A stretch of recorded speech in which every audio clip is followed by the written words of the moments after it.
Okay, सो कल हमारा जो वीडियो था डीएफ के प्रायोरिटीज़ के बारे में, वो किसी टेक्निकल इशू की वजह से अधूरा रह गया था। तो आज हम इसे कंप्लीट कर देते हैं कि यहाँ पर डिवाइन फेमिनाइन की जो प्रायोरिटीज़ है, यहाँ पर हम बात कर रहे थे हीलिंग एंड चेसिंग के बारे में। जैसे कि डीएफ को अक्सर हीलिंग और चेसिंग मतलब लाइक रोमांटिक चीज़ जिसे वो चेस करती है, इन दोनों में अक्सर कन्फ्यूजन होता है। तो इन दोनों में भी एक कौन सी प्रायोरिटी सेट करनी चाहिए। एक तरफ होती है डीएम की अपनी खुद की ही डिज़ायर्स, जहाँ पर उन्हें ये चाहिए रहता है कि जैसे अदर लड़कियाँ अपने बॉयफ्रेंड के साथ या फिर अपने पार्टनर के साथ रोमांटिक चीज़ें करती है, घूमने जाती है या फिर कुछ अदर मूवीज़ देखना, इस तरह की जो रोमांटिक चीज़ें लाइफ में होती है वो उन्हें भी चाहिए रहती है।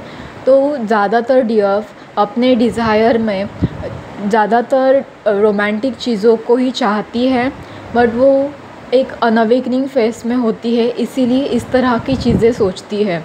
बट डीएफ को ये समझना ज़रूरी है कि उनके ऊपर एक स्पिरिचुअल रिस्पॉन्सिबिलिटी है।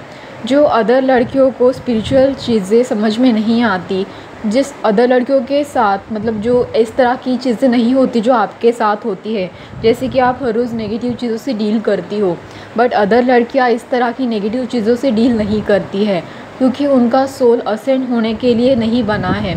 वो उनका जो पाथ है वो अलग है। वहाँ पे वो सिर्फ अपने रोमांटिक चीज़ों में डेली लाइफ को सर्वाइव कर रही है, डेली लाइफ को जी रही है। बट डीएफ के पास कुछ स्पेशल एबिलिटीज़ है, कुछ स्पिरिचुअल पावर है और नए तरह के लेसन्स है अपने सोल को असेंड करने के लिए। और आपका लव भी कोई नॉर्मल लव नहीं है, ये एक स्पिरिचुअल जर्नी के साथ अटैच करके आया है। मतलब स्पिरिचुअल जर्नी से ही आपको ये प्यार मिलेगा। तो सबसे पहले जब आपको अपना प्यार आपकी लाइफ में चाहिए, तो आपको प्रायोरिटी हमेशा ना कि चेसिंग और रोमांटिक चीज़ों को देनी होगी, बट आपको प्रायोरिटी अपने स्पिरिचुअल चीज़ों को देनी होगी। जैसे ही आपका सोल स्पिरिचुअली असेंड हो जाता है, तब आपको आपका ट्रू लव मिल जाता है, चाहे वो सोलमेट हो या चाहे वो आपका डीएम हो। पर आप अगर हमेशा चेसिंग करेगी किसी चीज़ को, हमेशा किसी चीज़ के पीछे भागती रहेगी, या फिर हमेशा रोमांटिक चीज़ों में और जो मूवी में जिस तरह की रोमांटिक चीज़ें दिखाई जाती है उन्हीं सभी चीज़ों में उलझी रहेगी और हमेशा ऐसी गलत चीज़ों को ही प्रायोरिटी देगी, तो आप हमेशा किसी ना किसी नेगेटिव वे में ख़राब लोगों को ही अट्रैक्ट करेगी। वो आपको उस मूवी वाले रोमांटिक चीज़ों को तो दिखाएंगे, पर हो सकता है कि वो आपको चीट करे, या हो सकता है कि वो आपको कहीं ना कहीं छोड़ दे, या फिर ये भी हो सकता है कि वो आपके कार्मिक हो जो आपको बार बार आके परेशान करे उसी चीज़ और उसी डिज़ायर को मिरर कर कर ट्रिगर कर कर। तो बेहतर होगा कि आप अपने प्रायोरिटी को थोड़ा शिफ्ट कर दें, क्योंकि आपकी जर्नी औरों से अलग है, चाहे कोई उसे समझे या ना समझे। पर आपको इस बात का ध्यान रखना है कि आप अपनी प्रायोरिटी को हमेशा सेट करके ही रखेगी। जो आपके लिए अच्छा होगा आप वही सेट करोगी। अभी बात का पॉइंट है कि जैसे कि कभी कभार कुछ फेमिनाइन को मनी और डीएम इन दोनों में से किसे चुनना है, इसका भी एक इश्यू होता है।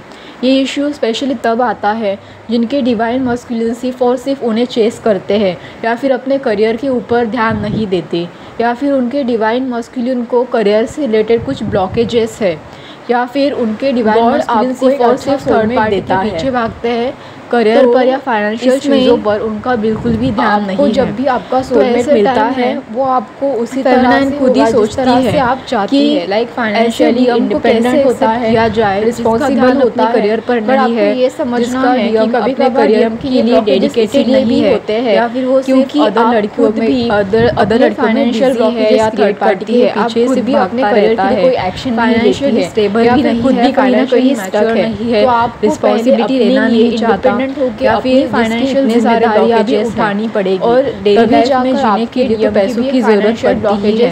फाइनेंशियली स्टेबिलिटी मैटर करती है और हमारे आते हैं, हमारी अगर नहीं आते और फिर भी मेल जो होते हैं इतना नेगेटिव चीज़ों में फंसा हुआ है वो पूरी तरह से इनकार कर देता है इस चीज़ों में। अगर आपका डीएम को गॉड के ऊपर चीज़ों से भागता है, इन दोनों में मनी और डीएम में आपको एक प्रायोरिटी सेट करने से अच्छा है इन दोनों में ये चीज़ गॉड पर सौंप दीजिए। फेमिनाइज के लिए आपको गॉड ने यहाँ पे सैक्रिफाइस करने के लिए नहीं बनाया है। आपको गाइड करेगा, अच्छा लाइफ पार्टनर देना चाहता है। ऐसी कंडीशन में खुद से कुछ गलत डिसीजन लेने से तो अच्छा है आपका डीएफ ऐसी चीज़ नहीं करता, अपने करियर पर ध्यान नहीं देता, अपने रिस्पॉन्सिबिलिटी को नहीं समझता मुझे क्या करना चाहिए। आपके लिए अच्छा सोलमेट मनी एक टेम्पररी सिचुएशन है। हम टेम्पररी सिचुएशन के लिए किसी ऐसे पर्सन को अपने लाइफ से नहीं जाने दे सकते जो आपका परमानेंट लाइफ पार्टनर होगा, जो आपके लिए अच्छा होगा।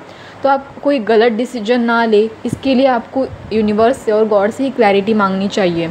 तो ऐसे टाइम पे आपको कौन सी प्रायोरिटी सेट करनी चाहिए और कौन सी नहीं, इस बारे में आपको कुछ ना कुछ आइडिया आ ही गई होगी। आई होप आपको ये सेशन अच्छा लगे। धन्यवाद।